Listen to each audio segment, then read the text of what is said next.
Hi friends, welcome to nonstop cooking. இன்றைக்கி நம்ம ஒரு ஹெல்த்தியான சத்து மாவு தான் நம்ம தயாரிக்க போகிறோம். இது நல்லா நம்ம இதில் எல்லா பொருளும் போட்டு இதை அரைச்சி மாவாக்கி இது பண்ணுறதால இது குழந்தைங்களுக்கு நல்ல எல்லா சத்துமே கிடைக்கும் இந்த சத்து மாவில். இப்போ குழந்தைங்கள்லாம் யாருமே காய்கறிங்கெல்லாம் சாப்பிட்றதே இல்லை. இது போல் நம்ம ஒரு நாளைக்கு ஒரு கிளாஸ் கொடுத்தா கூட எல்லா சத்துமே குழந்தைங்களுக்கு கிடைக்கும். வாங்க இந்த சத்து மாவு நம்ம எப்படி அரைக்கலான்னுட்டு பார்க்கலாம்.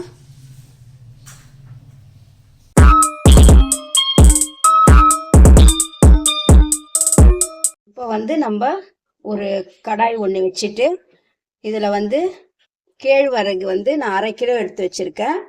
இந்த கேழ்வரகை நம்ம நல்லா வறுத்துக்கலாம். தீ அதிகமாக போடாமல் திட்டமாக தீ போட்டு நல்லா நம்ம வறுக்கணும். இது தீ அதிகமாக போட்டு நம்ம சீக்கிரமாக வறுத்துட்டோம்னா இது தீஞ்ச மாதிரி ஆகிடும்.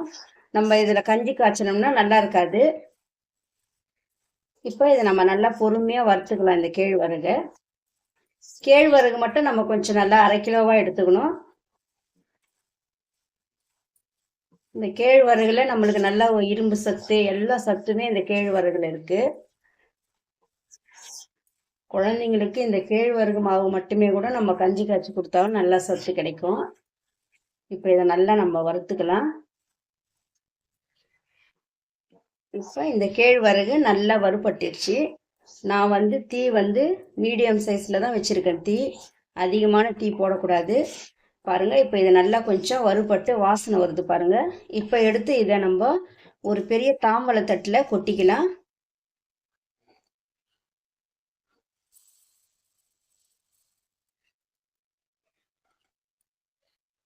அடுத்து நம்ம கோதுமை ஒரு 150 கிராம் எடுத்துக்கலாம். இதையும் நல்லா நம்ம வறுத்துக்கலாம்.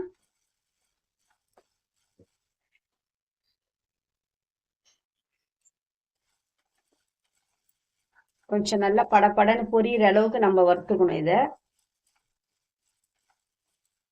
நம்ம எல்லா பொருளையுமே நல்லா வறுத்து செஞ்சோம்னா சீக்கிரமா கெடாம இருக்கும்.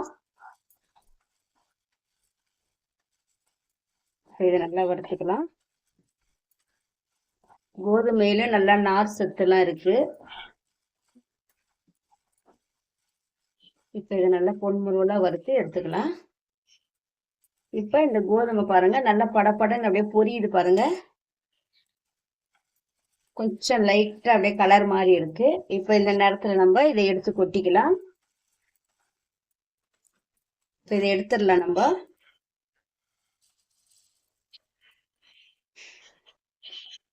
இப்போ அதே கடாயிலே 100 கிராம் உளுந்து கொட்டிக்கலாம். நம்ம கருப்பு உளுந்து இருந்து போட்டா இன்னும் நல்லா இருக்கும். நான் வெள்ளை உளுந்து தான் போட்டிருக்கேன். இது 100 கிராம் எடுத்துக்கணும். இது லைட்டா அப்படியே செவந்ததுக்கு நம்ம எடுத்துடலாம். இதை நல்லா உளுந்துலாம் நம்மளுக்கு நல்ல எலும்புக்கு நல்லா வலு கொடுக்கும். நல்ல எலும்பு ஸ்ட்ராங்கா இருக்கும். அதிக சத்தா இருக்கும் இந்த உளுத்தம்பருப்பு. இதையும் நல்லா வறுத்துக்கலாம். இப்ப இந்த உளுந்து நல்லா கொஞ்சம் லைட்டா செவந்து வருது பாருங்க. இப்ப நம்ம இதை எடுத்து கொட்டிக்கலாம்.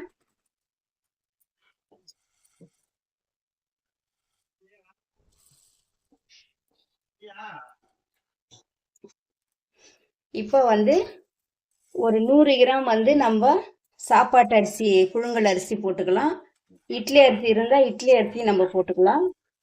இதையும் நல்லா நம்ம வறுத்துக்கலாம்.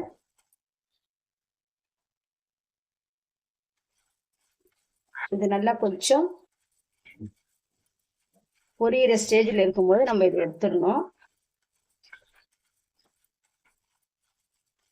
இட்லி அரிசி இல்லைன்னா நம்ம சாப்பாட்டு அரிசி போட்டுக்கலாம். ஆனால் பச்சை அரிசி போடக்கூடாது, புழுங்கல் அரிசி தான் போடணும்.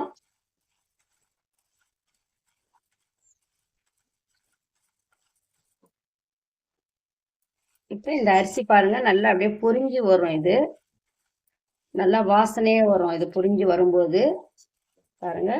இப்போ நம்ம இந்த நேரத்தில் இதை எடுத்துடலாம். இந்த அளவுக்கு இருக்கணும். இது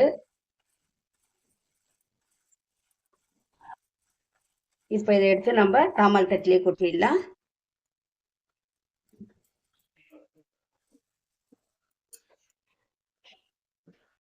இது வந்து நான் 100 கிராம் வந்து மக்காசோளம் எடுத்திருக்கேன்.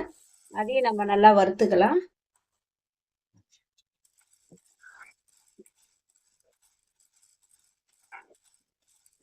இது வந்து கொஞ்சம் நல்லா பாப்கார்ன் மாதிரி ஆயிடும். அதை போல ஆகக்கூடாது. கொஞ்சம் நல்லா பொரியிற திட்டத்துக்கு வரும்போது நம்ம இதை இறக்கிடணும். இப்போ இதை நல்லா வறுத்துக்கலாம்.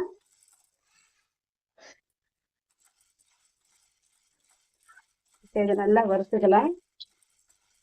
நம்ம இதுல வந்து போடுற ஒரு தானியத்துல ஒரு சத்து இருக்குது. இதுல நம்ம இதெல்லாம் குழந்தைங்களுக்கு கஞ்சி காய்ச்சி கொடுத்தோம்னா எல்லா சத்துமே கிடைக்கும் இதுல.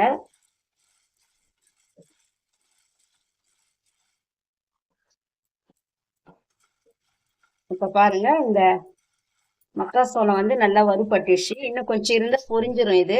இப்ப நம்ம இதை எடுத்து கொட்டிக்கலாம்.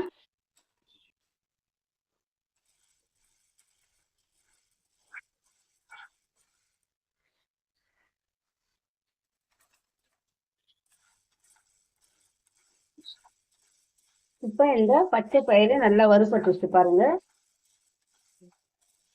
இப்ப பாருங்க, கலர் லைட்டா மாறி இருக்குது. இது போலதான் வறுக்கணும் இது.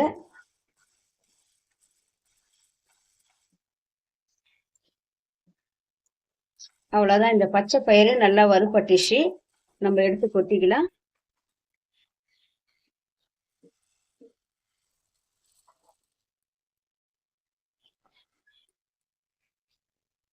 இப்ப பாருங்க, இந்த கருப்பு மூக்கடலை 100 கிராம் எடுத்திருக்கேன். இதையும் போட்டுடலாம். மூக்கடலைன்னு சொல்லலாம், கொண்டைக்கடலைன்னு சொல்லலாம். நம்ம வெள்ளை மூக்கடலையை விட இந்த மூக்கடலை தான் நல்லா சத்து அதிகம் இதுல. இது நல்லா கொஞ்சம் வறுபடட்டும்.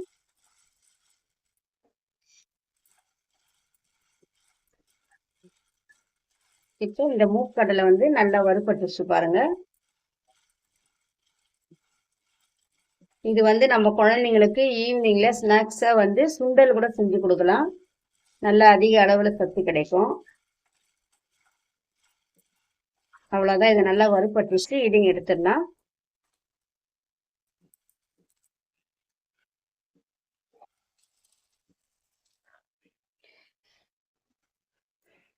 இப்ப வந்து கம்பு வந்து நான் 100 கிராம் எடுத்திருக்கேன். அதையும் நல்லா வறுத்துடலாம்.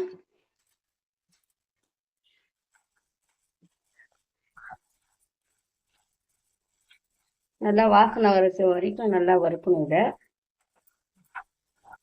நம்ம இதுல ஒரு பயிரும் நல்லா வறுக்கும் போதெல்லாம் எல்லாம் ஒரு வாசனையோட இருக்கும். இந்த கஞ்சி சாப்பிட்டாவே நல்லா ஒரு டேஸ்டா இருக்கும். குழந்தைங்களும் நல்லா ஆனா இதை விரும்பி சாப்பிடுவாங்க. இது கொஞ்சம் லைட்டா அப்படியே கலர் மாறும்போது நம்ம எடுத்துடலாம் இதை. இப்போ இந்த கம்பு பாருங்க, நல்லா வாசனை வருது.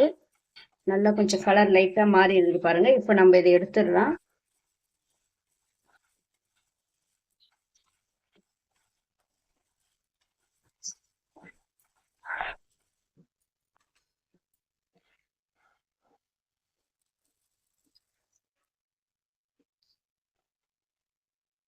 இப்போ இதுல வந்து 100 கிராம் பொட்டுக்கடலை, உடைச்ச கடலைன்னு சொல்லுவாங்க இதையும் நம்ம கொஞ்சம் வறுத்துக்கலாம். இது ஏற்கனவே வறுத்த கடலை தான். நம்ம கொஞ்சம் லைட்டா அப்படியே வறுத்துக்கலாம் இதை.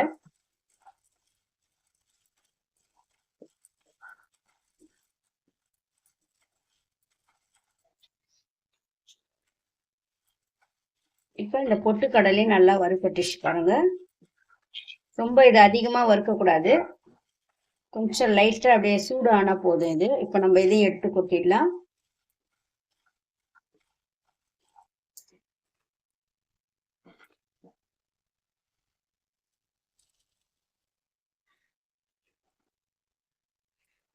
இப்ப வந்து நம்ம இந்த சோயா எடுத்திருக்கேன். இது நம்ம 100 கிராம் எடுத்துக்கலாம். நல்லா இது வந்து நல்லா மூளை வளர்ச்சிக்கு இந்த சோயா வந்து நம்ம செஞ்சு கொடுத்தோம்னா இது நல்ல ஒரு சத்து அதிகமாக தான் இருக்கும்.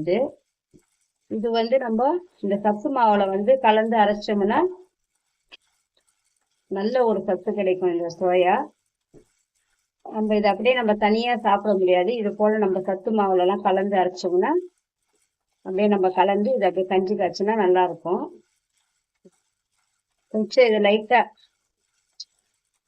வறுத்துக்கலாம். இதை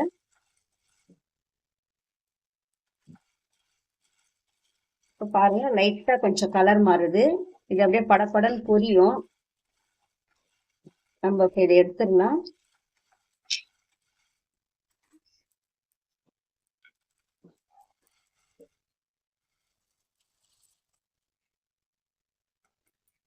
இதுலேயே வந்து 100 கிராம் வந்து சிகப்பரிசி, இதையும் நம்ம இதே போட்டுக்கலாம்.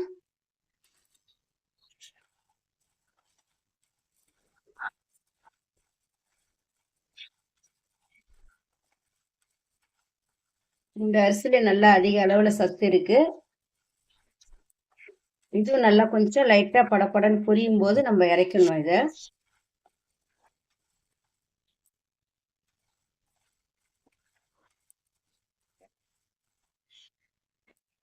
இப்ப பாருங்க, இந்த சிகப்பரிசி வந்து நல்லா கொஞ்சம் லைட்டா பொரியுது பாருங்க.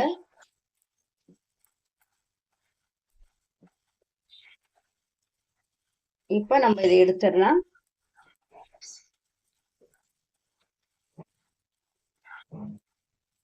அவ்வளவுதான். இப்ப எடுத்து நம்ம இதை கொட்டிக்கலாம்.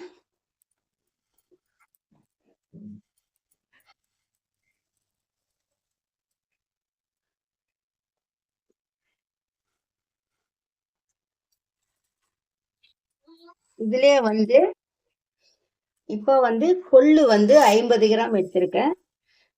எல்லாமே நான் 100 கிராம் எடுத்துருக்கேன். கொள்ளு மட்டும் நம்ம 50 கிராம் எடுத்துக்கணும். ஏன்னா இது கொஞ்சம் ஹீட்டு, அதனால வந்து நம்ம இதை கம்மியா எடுத்துக்கலாம். இது வந்து நம்மளுக்கு உடம்புல இருக்கிற கெட்ட நீரெல்லாம் நம்மளுக்கு இந்த கொள்ளு சாப்பிட்றதால நல்லது. கெட்ட நீரெல்லாம் வெளியில வரும்.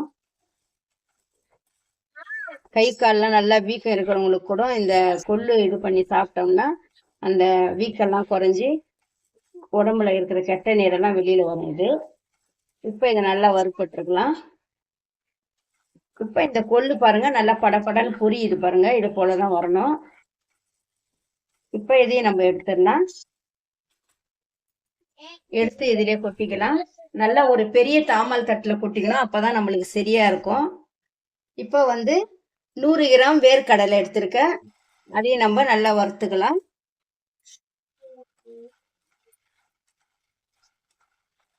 ரொம்ப இது தீய வைக்க கூடாது. திட்டமா நம்ம இதை வறுத்துடணும். இது பாருங்க,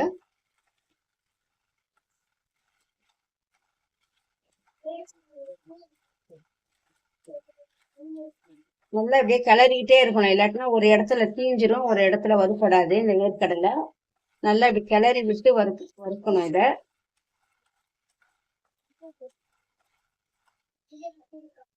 இப்போ இந்த வேர்க்கடலை பாருங்க நல்லா வறுப்பட்டுடுச்சு.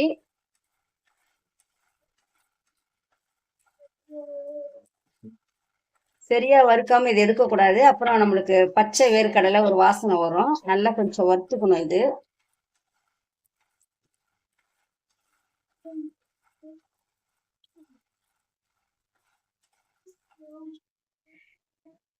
இப்போ இந்த வேர்க்கடலை வந்து நல்லா வறுப்பட்டுச்சு. இப்போ இதையும் எடுத்து நல்லா நம்ம கொட்டிடலாம்.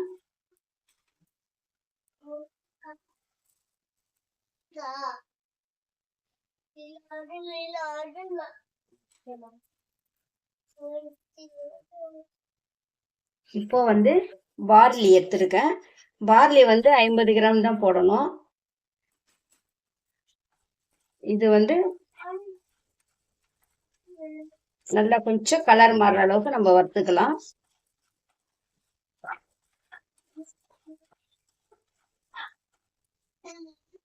இப்போ இந்த பார்லி நல்லா வறுப்பட்டுச்சு பாருங்க. கொஞ்சம் லைட்டா கலர் மாதிரி வந்திருக்கு. இப்போ நம்ம இதை எடுத்துடலாம்.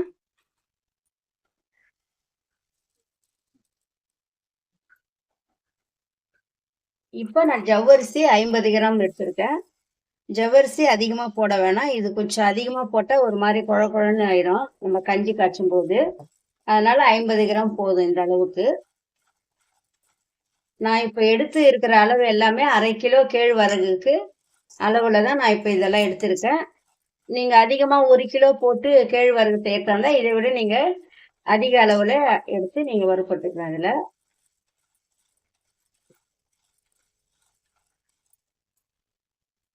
இப்போ இந்த ஜவ்வரிசி பாருங்க நல்லா கொஞ்சம் வறுபட்டுச்சு. இது லைட்டாக அப்படியே பொரியும். இது அந்த நேரத்தில் வந்து நம்ம இப்படி எடுத்துடலாம் பாருங்க.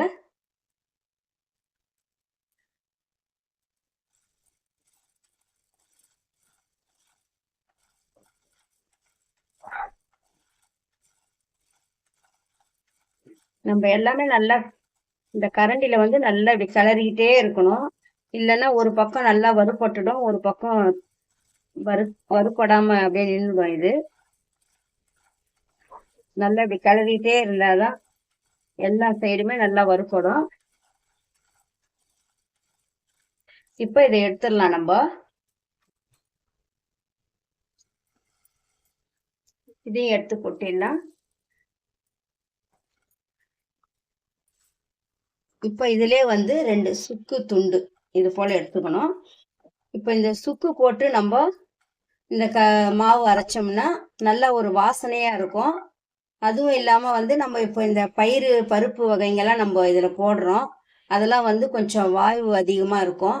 அதனால இப்போ நம்ம இந்த சுக்கு போட்டு நம்ம கஞ்சி காய்ச்சணும்னா இந்த வாயு தொல்லைலாம் இருக்காமல் இருக்கும். இது அதுக்கு தான் இப்போ நம்ம இந்த சுக்கு போடுறோம்.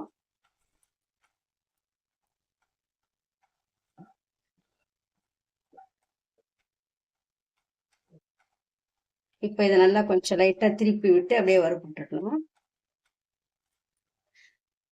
இப்போ இந்த சுக்கு நல்லா நம்ம 2 பக்கம் திருப்பி போட்டு நல்லா இது வறுபட்டுச்சு. இதையும் எடுத்துடலாம்.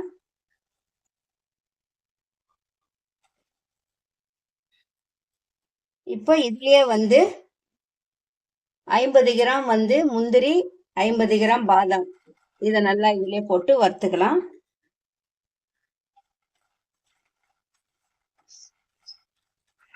இதை லைட்டா வறுக்கணும், ரொம்ப அதிகமா வறுக்கணும். கொஞ்சம் அப்படியே சூடு ஆனா போதும் இந்த பாதாம் முந்திரிலாம்.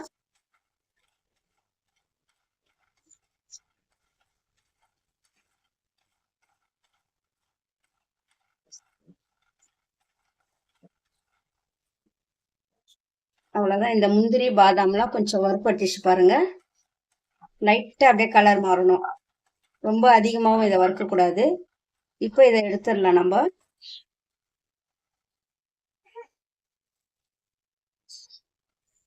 இப்போ வந்து நான் ஸ்டவ் ஆஃப் பண்ணிட்டேன். அதிலே வந்து பாருங்க ஒரு 10-12 ஏலக்காய் இந்த சூட்லேயே நம்ம லைட்டாக வறுத்துக்கணும். ஸ்டவ் நான் ஆஃப் பண்ணிட்டு தான் போடுறேன். இதை இந்த சூட்லேயே லைட்டாக வறுப்படட்டும். இப்போ அவ்வளோதான். இந்த சூட்லேயே நம்ம இந்த ஏலக்காவும் வறுத்துட்டோம். இதையும் போட்டுடலாம் இதுலேயே. பாருங்க இப்போ நம்ம எல்லாமே நல்லா வறுபட்டு எடுத்துகிட்டு வந்துட்டோம். மொத்த பொருளையும் நம்ம எல்லாத்தையும் வறுத்து இந்த தாமல் தட்டில் கொட்டி வச்சுருக்கோம். எல்லாம் ஒன்றா கலந்தாச்சு. பாருங்கள் இது வந்து இப்போ நல்லா சூடாக இருக்குது. இதெல்லாம் வந்து நல்லா சூடு நல்லா ஜில்லுன்னு நல்லா ஆற வச்சிடணும். இதை நல்லா ஆற வச்ச பிறகு நம்ம இதை வந்து மிஷினில் கொடுத்து நல்லா நைஸாக அரைச்சி எடுத்துகிட்டு வந்துடணும். மிக்சிலெலாம் போட்டு நம்ம இதை அரைச்சோம்னா நல்லா நைஸாக ஆகாது இது. அதனால் வந்து நம்ம மிஷினில் தான் கொடுத்து இதை அரைக்கணும். இதை நான் வந்து மிஷினில் அரைச்சி எடுத்துகிட்டு வந்துட்ட பிறகு நான் உங்களுக்கு காமிக்கிறேன். இப்போ நம்ம இதை மிஷினில் கொடுத்து நான் நல்லா அரைச்சி எடுத்துகிட்டு வந்துட்டேன். பாருங்கள் இது போல் நல்லா நைஸாக இருக்கணும் மாவு. இதை வந்து நம்ம நல்லா கொட்டி ஆற வச்சிடணும். அப்படியே அரைச்சிட்டு வந்த உடனே போட்டுடக்கூடாது. இது போல் நல்லா ஆற வச்ச பிறகு நம்ம நல்லா ஒரு ஏர்டைட் பாக்ஸில் போட்டு இதை நம்ம நல்லா எடுத்து வச்சுட்டு டெய்லி நம்ம குழந்தைங்களுக்கு பெரியவங்களுக்கெல்லாம் நல்லா இதை கஞ்சி காய்ச்சி குடிக்கலாம். இது வந்து நம்ம 2 டம்ளர் தண்ணிக்கு வந்து 3 டீஸ்பூனு பவுடர் நல்லா கலக்கிட்டு கொஞ்சமாக உப்பு போட்டு நல்லா கொதிக்க வச்சு நல்லா இந்த மாவு வெந்ததுக்கப்புறம் எடுத்துகிட்டு நம்ம கஞ்சியாக டம்ளரில் ஊற்றியும் குடிக்கலாம். அப்படி உங்களுக்கு சால்ட்டு போட்டு பிடிக்கலைன்னா நாட்டு சக்கரை போட்டு கூட நம்ம பால் ஊற்றியும் குடிக்கலாம். எது நம்மளுக்கு விருப்பமோ அது போல் நம்ம சாப்பிட்டுக்கலாம். இது நல்லா டெய்லி சாப்பிட்டுட்டே வந்தால் நல்லா ஒரு ஹெல்த்தியாக இருக்கும். எல்லா சத்தும் கிடைக்கும் இந்த மாவில். இதே போல் நீங்களும் செஞ்சு பாருங்கள். செஞ்சு பார்த்துட்டு எப்படி இருக்குன்னு சொல்லுங்கள். இந்த வீடியோ உங்களுக்கு பிடிச்சிருந்தா லைக் பண்ணுங்கள், ஷேர் பண்ணுங்கள், கமெண்ட் பண்ணுங்கள், சப்ஸ்கிரைப் பண்ணுங்கள்.